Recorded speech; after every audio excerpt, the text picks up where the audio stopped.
Yesterday, a group of around 50 illegal immigrants, I don't know how to really explain who they are because they didn't make it into the US, but let me just say 50 people, undocumented migrants, stormed the Rio Grande Bridge. Border agents fired tear gas at them. Boy, I gotta say, do we have a border crisis? Things just seem to be getting worse and worse.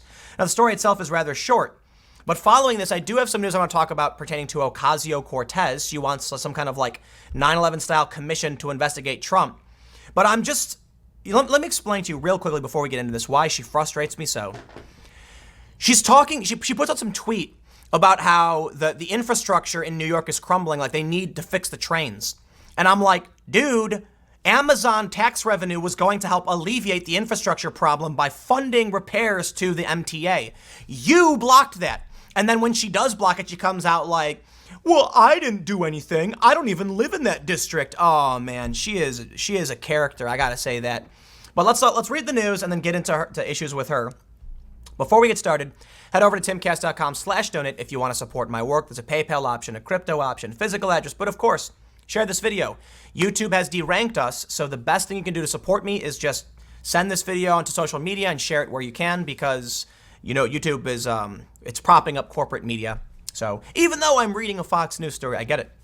From Fox News, they report border agents used tear gas to stop nearly 50 undocumented migrants who stormed Rio Grande Bridge. U.S. Customs and Border Protection agents had to use tear gas and pepper spray early Saturday to stop nearly 50 undocumented individuals from illegally entering the U.S.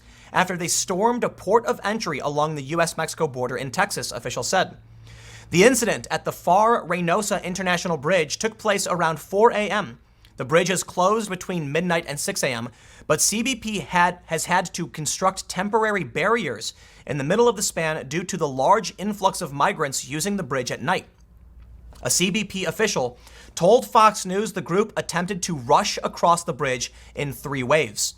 Ignoring commands to stop, the group suddenly rushed the temporary barricades, bent metal poles, and disabled the concertina wire affixed to the barrier, the official said. CBP officers, Border Patrol agents, FAR police, and members of the Texas Department of Public Safety were called upon to prevent the group's entry, according to the official. I want to say, this is what I believe maybe the second time we have seen a massive wave of illegal immigrants try storming the U.S. border. It was several months ago we saw them all rush across the border. I believe that was near San Isidro. So this is a smaller group than we saw before. That was hundreds of people storming the U.S. border. And the nerve of the Democrats to insist there's no crisis. And now here we are, the problem getting worse every day. Several males in the group disregarded commands to stop and physically pushed through the barriers, the official said. When confronted by CBP officers, the combative individuals began assaulting the officers by punching and kicking and attempting to grab the officers' protective devices. 2 individuals were charged with interference, and federal charges are pending against 14 others who were apprehended, the official said, adding that Mexican officials removed the remaining individuals from the bridge. I gotta ask a question here.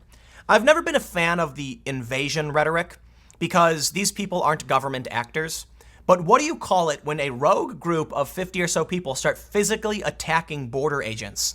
I don't want to act like it's coming from Guatemala, Honduras, or whatever country they came from, but these people are organized and attacked the border.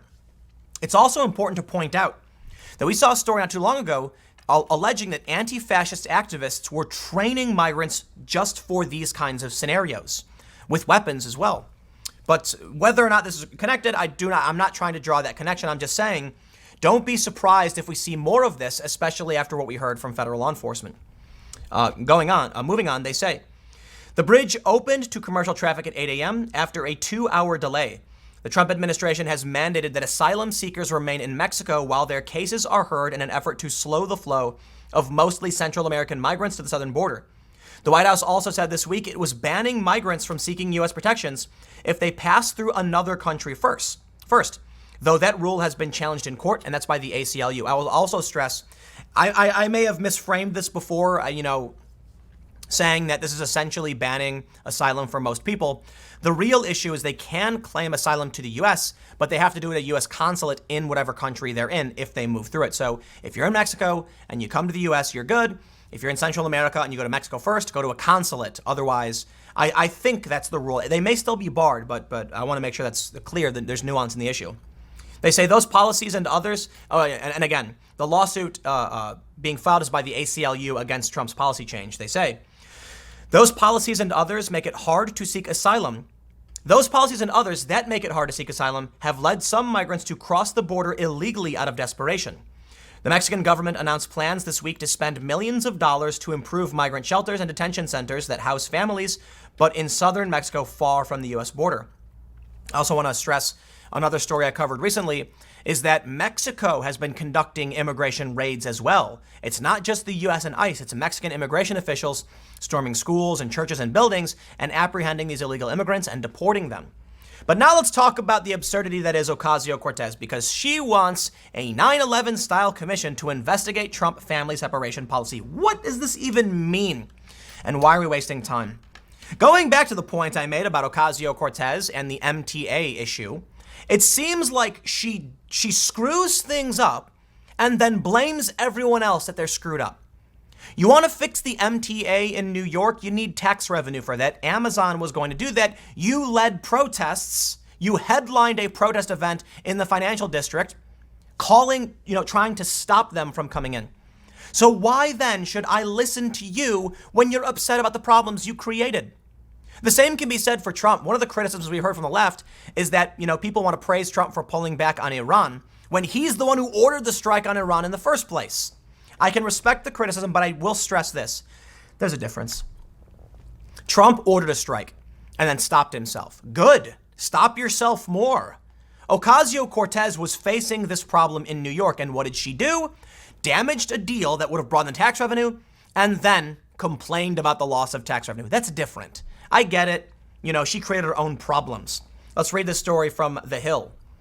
They say that AOC on Saturday called for a 9/11 style commission to investigate the effects of the Trump administration policy that led to family separations at the southern border. The freshman lawmaker made the demand while speaking at an immigration town hall in her home district, according to The Guardian.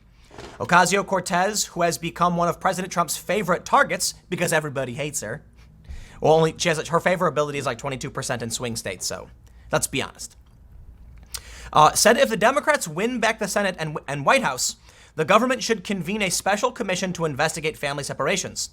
She actually invokes 9/11. Said the 9/11 commission, they were charged with the investigating and making sure they dug out every nook and cranny of what happened and how it happened in our system. Didn't they not even mention Building 7? I could be wrong about this. I don't know. I don't want to talk about that. She said, and I think that kind of study is what's going to be required in order to reunite as many children with their parents as possible. That's the work we have to do. Pretty sure a report came out saying 95% of migrant children had been reunited. Was it wrong? I don't know. The 9/11 Commission, also known as the National Commission on Terrorist Attacks upon the United States, was launched in November 2002 to probe the circumstances surrounding 9/11.